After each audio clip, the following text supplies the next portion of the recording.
उसी के दिल का हमको जवाब चाहिए। देखिए, इन्होंने बहुत बढ़िया सवाल पूछा है।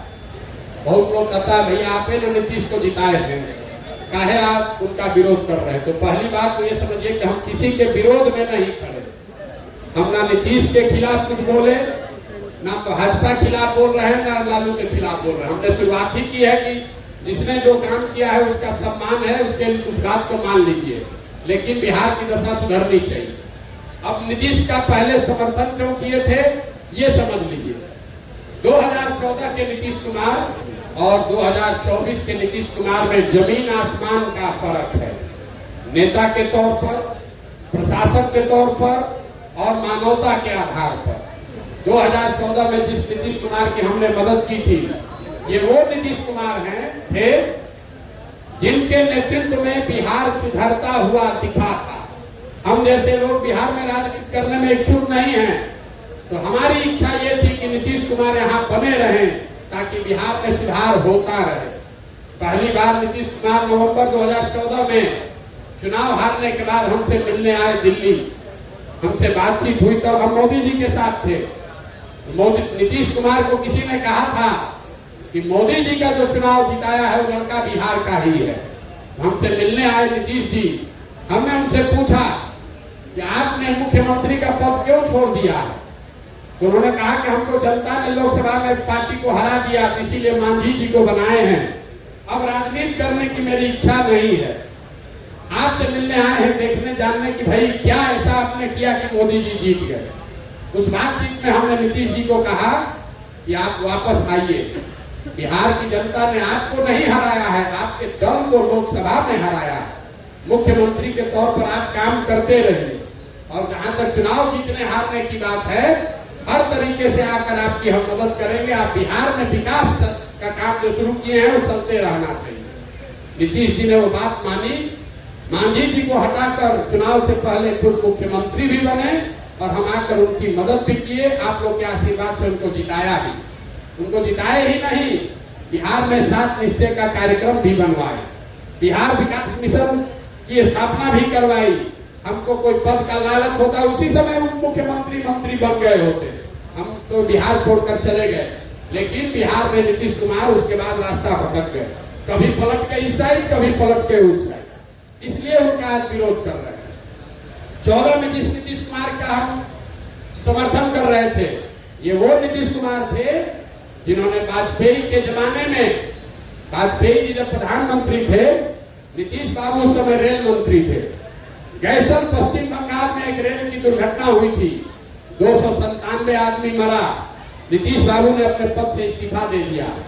वाजपेयी जी ने जब उनका इस्तीफा स्वीकार किया तो नीतीश बाबू ने कहा कि 297 आदमी की मृत्यु हुई है, हम कैसे इस पद पर रह सकते हैं। और आज वही नीतीश कुमार हैं।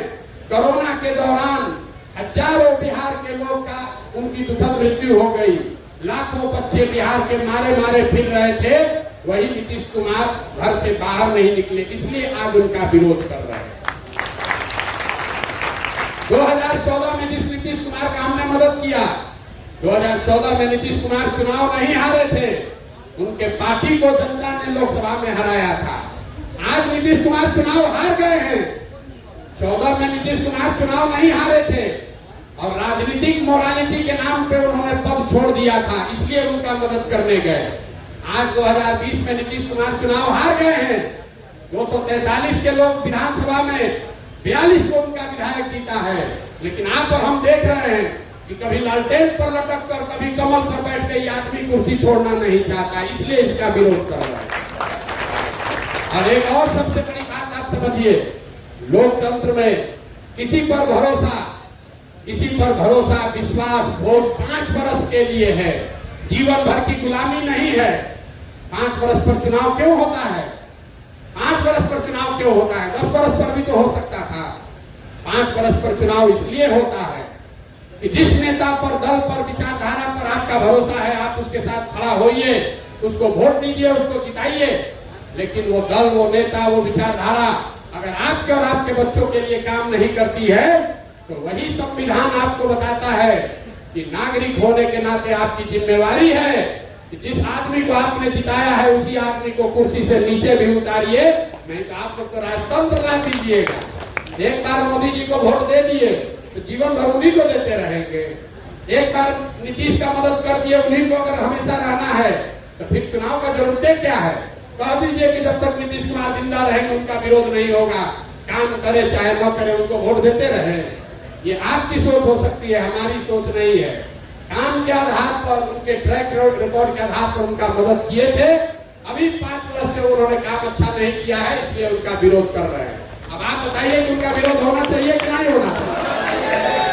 ना सब लोग बताइए, तो सवाल तो करना पड़ेगा। नीतीश बाबू है जब मुख्यमंत्री, उनका समर्थन होना चाहिए कि विरोध होना चाहिए? भाई साहब, ये आदमी अभी देखिए 5 दिन पहले आप टीवी मीडिया में सुन रहे हैं कि बिना नीतीश कुमार के समर्थन के मोदी प्रधानमंत्री नहीं बन सकते। मोदी जी के बगल में बैठे हुए, बिना इनके समर्थन के दिल्ली में सरकार नहीं बनेगी। लेकिन किसी समाचार पत्र ने ये नहीं बताया कि नीतीश कुमार ने ये कहा हो कि भैया बिहार के हर जिला में कम से कम एक फैक्ट्री अगर खुलेगा तब समर्थन देंगे। ये आदमी आपकी हमारी बात नहीं कर रहा है।